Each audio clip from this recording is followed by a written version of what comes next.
Assalamu alaikum, dear students. The topic that will be discussed today is preparation of RDNA.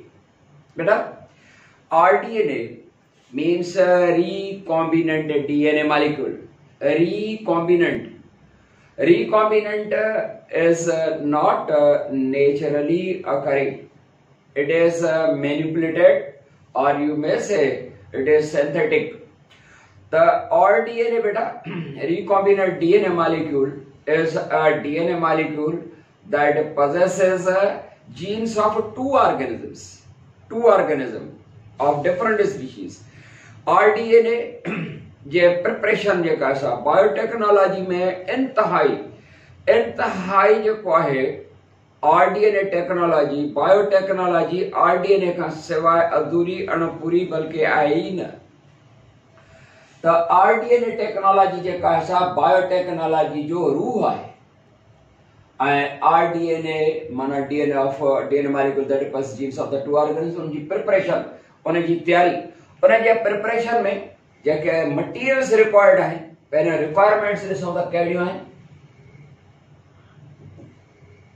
Requirements in the preparation of RDNA उहे जेके requirements आहिनि उन्हनि में number 1 ते असांखे घुर्जे प्लाज़मिड।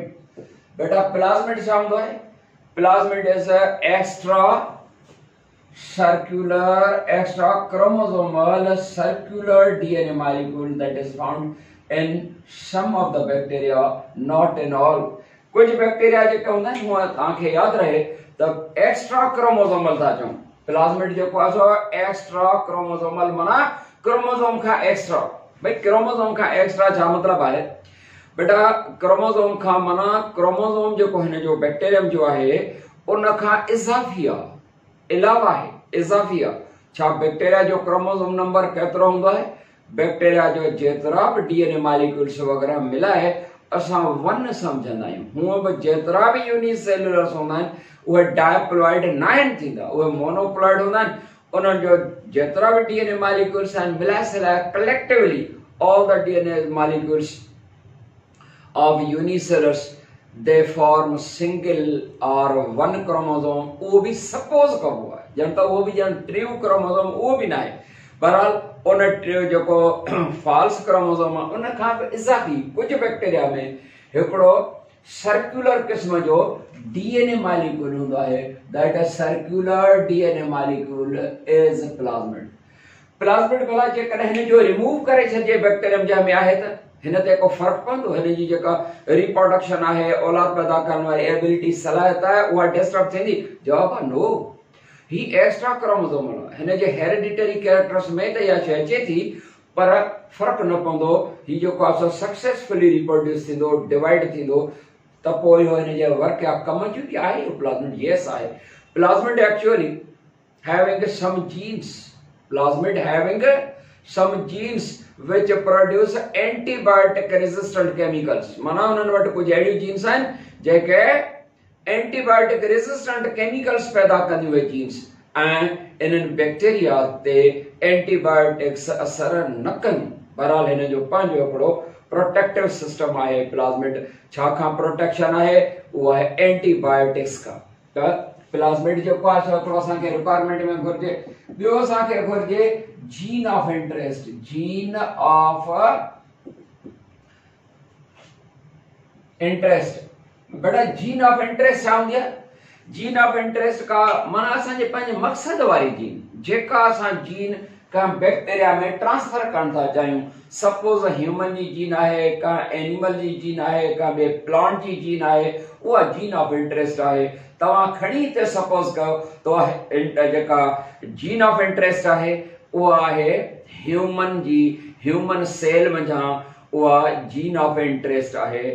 इंसुलिन प्रोड्यूसिंग जीन सपोज जेका आहे उहा असांजी जीन ऑफ इंटरेस्ट आहे। Suppose gene of interest from human cell, suppose from human sale.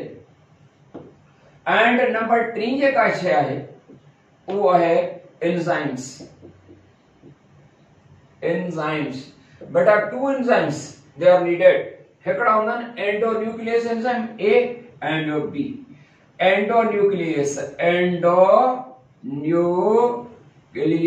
Enzyme and ligases enzyme घुर्जन.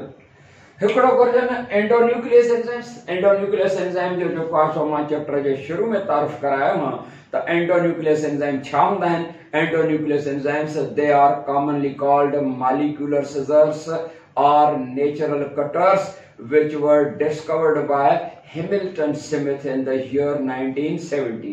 ऐं जॾहिं हिन साइंटिस्ट हैमिल्टन स्मिथ जॾहिं ये डिस्कवर कया उन खां वठी जेका सो बायोटेक्नोलॉजी जेका टेक्निक तरक्की कई आहे उहो हिन एंजाइम जे डिस्कवरी खां बाद.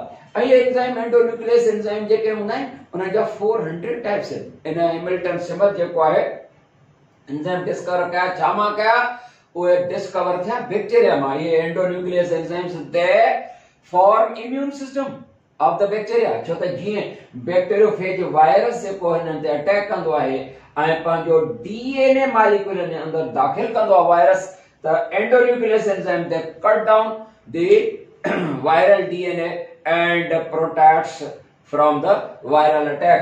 यानी यो एंजाइम जेको हूंदो आहे बैक्टीरिया जे लाइ इम्यून सिस्टम आहे. त एंडोन्यूक्लियस जा 400 टाइप्स आहिनि. उन में 20 एंजाइम जेके हूंदा आहिनि they are used frequently in the biotechnology.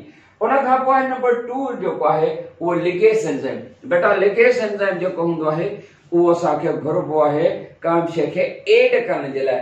ही कटर आहे, ही एड कंदो आहे, शयुनि खे मिलाईंदो आहे. मां सिंपली बड़े मज़ाक में चवंदो आहियां त लिकेस एंजाइम जेको आहे एल्फी वांगुरु हूंदो आहे. इहे आहिनि असांखे 3 मेन शयूं. बाक़ी त जेको आहे हिन जे preparation of all DNA molecule जेको ठाहींदासीं उन जे लाइ बहितरीन हाईली इक्विप्ड हिकिड़ी लेबोरेटरी बि घुरबी ऐं उन में ई जेको आहे सो वर्क कबो. को ओपन एयर या ईअं सिंपल आम कमरे में त इहे वर्क न थींदा आहिनि.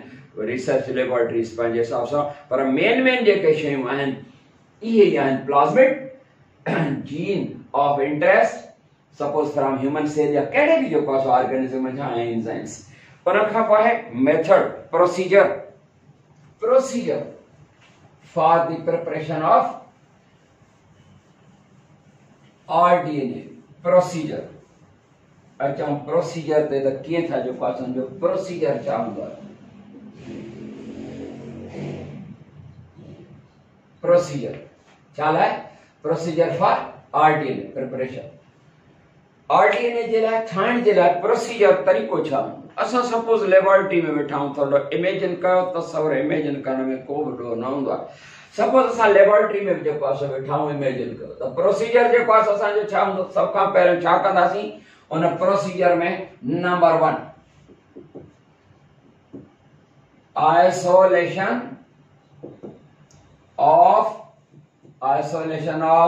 Plasmid from bacterial cell from bacterium. वो बैक्टीरियम जेको आहे सो प्लाज्मिड कंटेनिंग बैक्टीरिया असांखे घुरजनि. उहे बि असां वटि जेको आहे सो का एम्प्यूल में या टेस्ट ट्यूब में जेको आहे सो मौजूद आहिनि. Plasmid containing bacteria. वो प्लाज्मिड असां का बि बैक्टीरिया उन मंझां जेको आहे सो सपोज का टेस्ट ट्यूब में आहे उन मां थोरो जेको आहे सो असां ड्रॉप खणंदासीं ऐं प्लेन ग्लास स्लाइड ते रखंदासीं. प्लेन ग्लास स्लाइड हूंदी आहे न बेटा, हीअं प्लेन ग्लास स्लाइड. उन प्लेन ग्लास स्लाइड ते असां नंढड़ो हिकिड़ो ड्रॉपलेट बि उतां खणंदासीं. छो त असांजा उहे प्लाज्मिड कंटेनिंग बैक्टीरिया कल्चर थियल आहिनि लेबोरेटरी जे अंदरि ऐं उतां असां हिकिड़ो नंढड़ो ड्रॉपलेट खणंदासीं. तॾहिं बि हिन में केतिरा ई बैक्टीरिया जेके आहिनि से अची वेंदा. असां छा कंदासीं isolation of plasmid from bacteria. Isolation जी माना है सेपरेशन, अलॻि. उन बैक्टीरियम खां असां खणंदासीं प्लाज्मिड ॿाहिरि कढंदासीं. Suppose bacterium plain glass slide खां ॿाहिरि सपोज मां बैक्टीरियम थो ॾेखारियां. हिन जे अंदरि जेको आहे सो इहो प्लाज्मिड मौजूद आहे. Extra chromosomal circular DNA molecule मौजूद आहे. इहो हिन मथां जेको आहे असां ॿाहिरि कढंदासीं. इन मथां ॿाहिरि कढण वक्त जेको आहे सो कीअं कढंदासीं, कीअं आइसोलेट कंदासीं. वेरी सिंपल आहे. इन बैक्टीरियम जे मथां असां एंडोन्यूक्लियस एंजाइम अप्लाई कंदासीं. ऐं ॿाहिरि निकिरी ईंदो। प्लाज़मिड जेको आहे मूव करे हिते ॿाहिरि अची वियो, हे प्लाज़मिड अची वियो ॿाहिरि, हिन बैक्टीरियम खां अची वियो एंडोन्यूक्लियस एंजाइम जे इस्तेमाल सां। वेरी सिंपल आहे। तंहिंजे करे त बैक्टीरिया खे जेको आहे वॾी इंपॉर्टेंस हासिल आहे बायोटेक्नोलॉजी जे टेक्निक में। आइसोलेशन थी उन खां पोइ छा कंदासीं, असां हिन खे कट कंदासीं। किथां कट कंदासीं, हितां जेको आहे सपोज ऐं उहो एंडोन्यूक्लियस ए, सपोज एंडोन्यूक्लियस ए थो इस्तेमाल थिए, असां हिन खे हिते जेको आहे सो कट करे छॾियो ऐं गैप ठाहियो। एंडोन्यूक्लियस सपोज एंडोन्यूक्लियस ए यूज़ थियो, छो त एंडोन्यूक्लियस एंजाइम सां ख़बर आहे त मॉलिक्यूल जी हालत में सिज़र कैंची उन सां असां कटे छॾियोसीं, ठीक, ऐं हिकिड़ो गैप ठाहियो वेंदो। उन खां पोइ उन प्रोसीजर में सेकंड जेको आहे स्टेप कहिड़ो ईंदो, आइसोलेशन ऑफ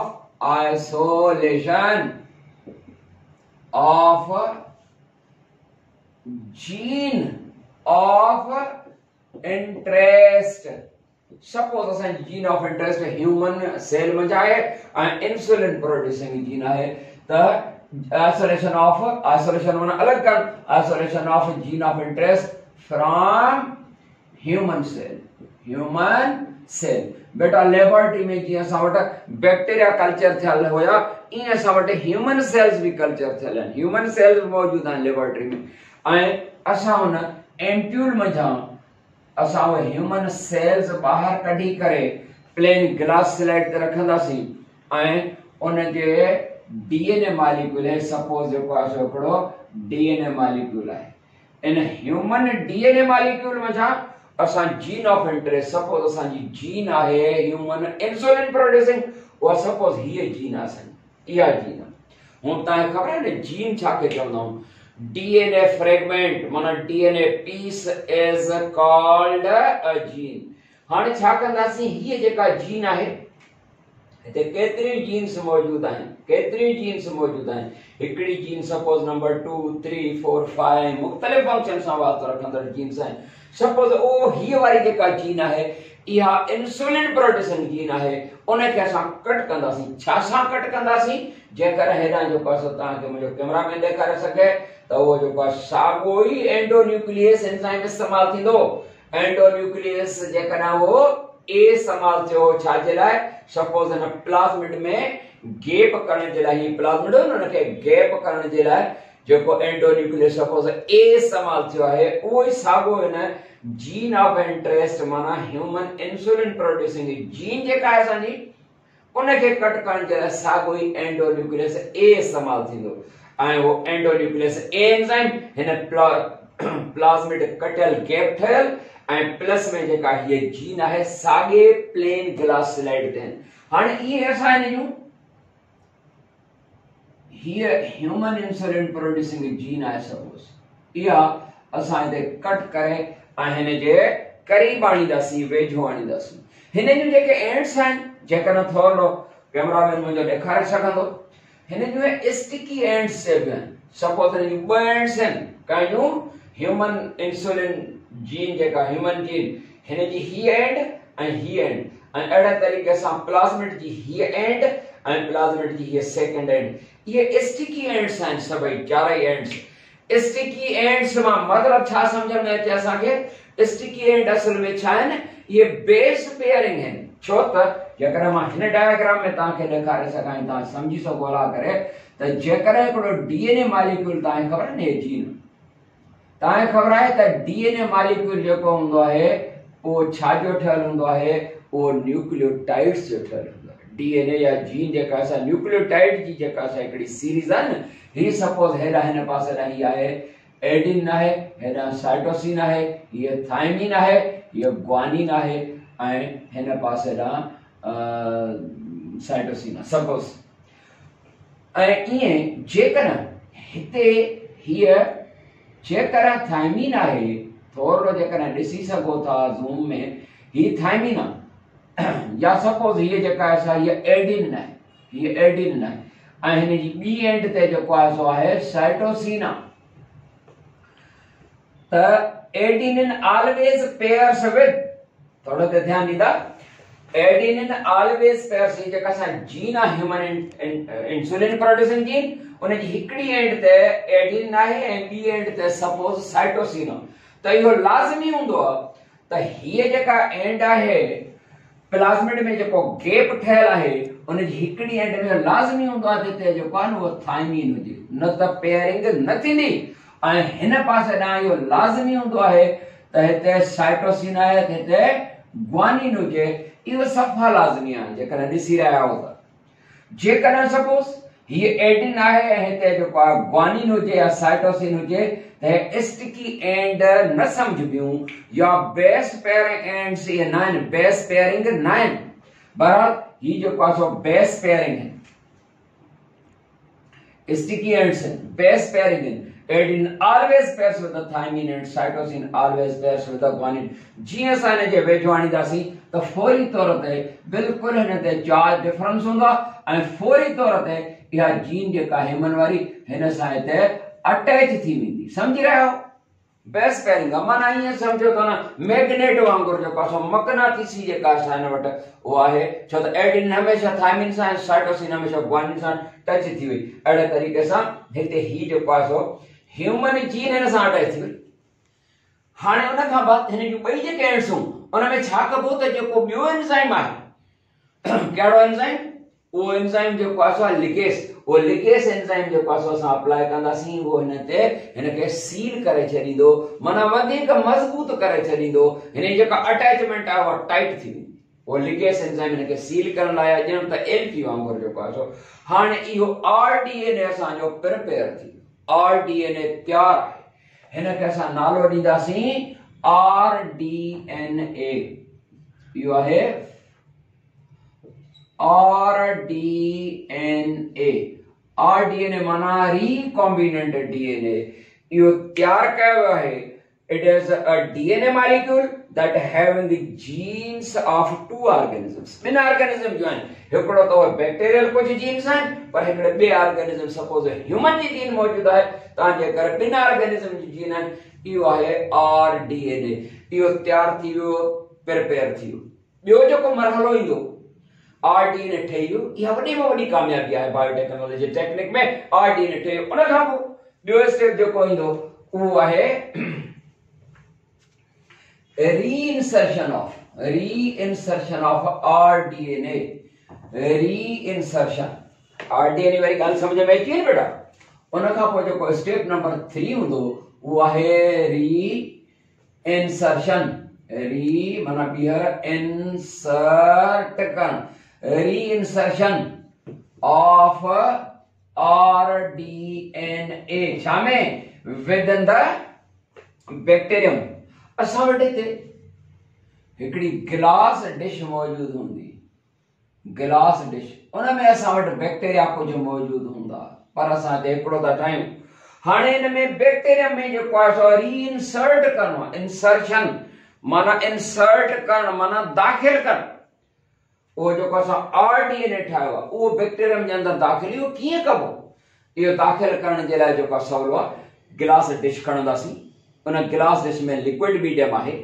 उन गिलास डिश में असां वो बैक्टीरियम जेको आहे सो कयो दाख़िल कयो बैक्टीरियम जेको आहे सो रखियोसीं ऐं को बि बैक्टीरियम उहो ऐं इन में उहो प्लाज्मिड में हिन लिक्विड में असां ऐड करे छॾींदासीं वेरी सिंपल आहे एंड हिन लिक्विड में कैल्शियम क्लोराइड बि एडेड आहे हीअ जेका लिक्विड आहे न इन में लिक्विड फूड मीडियम आहे असल में वो सिर्फ वाटर या पानी ना है उनमें थोड़ा मिनरल्स हैं नॉर्मल परसेंटेज में कुछ मिनरल्स हैं ग्लूकोज मॉलिक्यूल्स हैं जस्ट एज अ फूड है एंड उनमें वो जो लिक्विड मीडियम है जब minerals and the glucose carbohydrate molecules हैं as a food for the bacteria पर गडो गड असान में कैल्शियम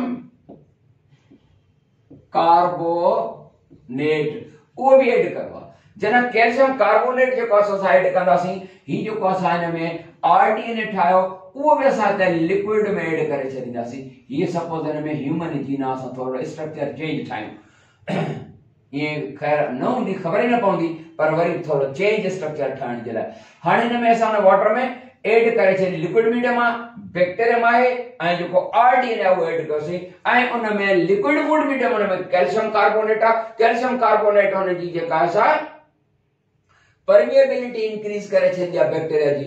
इन जे करे ही बैक्टीरियम पाणे इन खे आहिस्ता आहिस्ता हीअं गिड़काए वेंदो ऐं इहो आरडीएनए हिन जे अंदर इंसर्ट थी वियो।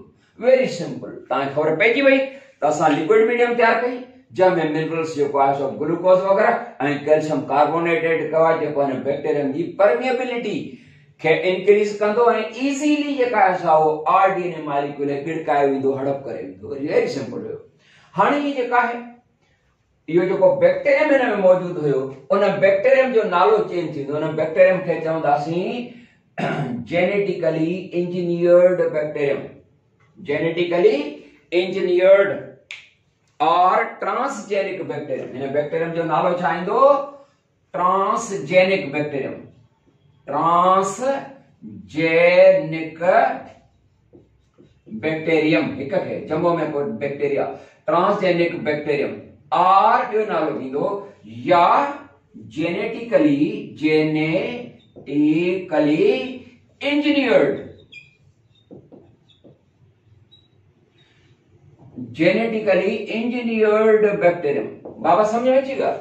ट्रांसजेनिक, ट्रांस माना जंहिंमें ट्रांसफर कई हुजे जीन कंहिं ॿिए ऑर्गेनिज्म जी, सपोज त ह्यूमन जी जीन आहे त ट्रांसजेनिक। अहिड़े तरीक़े सां का प्लांट सेल जे अंदर जेका सा का जीन ॿिए ऑर्गेनिज्म जी ट्रांसफर कयो का एनिमल में, तो ये जानवर या बूटा छा सरबा? Transgenic plants, transgenic animals. ते यो सरबो ट्रांसजेनिक bacterium, माना a bacterium in which a gene of an other organism, suppose human gene is transferred, has been transferred. Clear बेटा? हाँ ये थे। उन खां पो multiplication of transgenic bacterium। हाणे multiplication जो अची वियो टाइम। multiplication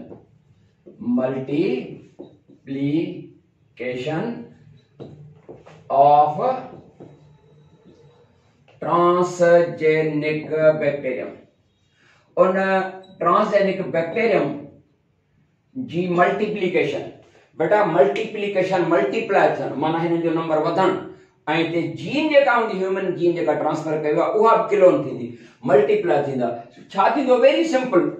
उन लिक्विड मीडियम में असां जेकॾहिं फूड उते जेको आहे नॉर्मल टेम्परेचर मौजूद आहे, बैक्टीरिया में हर अध कलाक में या कलाक खां बाद डबल थियण जी डिवाइड थींदा ऐं हिकिड़ो जेको आहे बैक्टीरियम डिवाइड थी करे ॿ बैक्टीरियम थींदा कुछ टाइम में। जेकॾहिं असां उनखे नॉर्मल जेको आहे टेम्परेचर ते रखंदासीं ऐं लिक्विड फूड मीडियम जेको आहे फेल वारे तरीक़े सां हिक में 2 बैक्टीरिया थिया, कुछ वक्त खां पोइ 1 कलाक खां बाद हर एक में जेको आहे 2 जेतिरा बि ठहंदा वेंदा मल्टीप्लाई थींदा वेंदा, समय हज़ारे लखे थींदा वेंदा।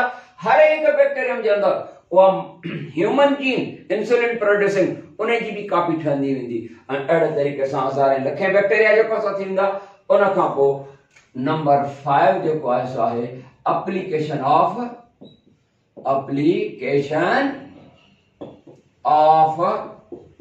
Transgenic bacteria.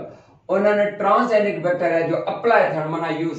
बाबा ट्रांसजेनिक बैक्टीरिया वो अप्लाई डिपेंड कंदो त असां इंसुलिन प्रोड्यूसिंग जीन दाखिल कई आहे, ऑक्सीटोसिन प्रोड्यूसिंग जेका सा जीन दाखिल कई आहे, जेका जीन दाखिल कंदासीं उहा जीन उते ईअं वर्क कंदी जीअं पंहिंजे ओरिजिनल सेल में। सपोज इंसुलिन हिन बैक्टीरिया जे अंदर आहे, उहा इंसुलिन पैदा कंदी, उहा इंसुलिन जेका सा असां उन खां जेका सा सेपरेट करे फिल्टर आउट करे ऐं यूज कंदासीं। डिपेंड कंदो त उहे बैक्टीरिया जेके आहिनि उनमें असां कहिड़े क़िस्म जी जीन ट्रांसफर कई आहे, उन क़िस्म जी असांखे प्रोडक्ट मिलंदी। बेटा हिते ख़तम था कयूं, वरी नई टॉपिक सां मिलंदासीं। तेसीं ताईं यामीन खान खे ॾींदा इजाज़त। अस्सलाम।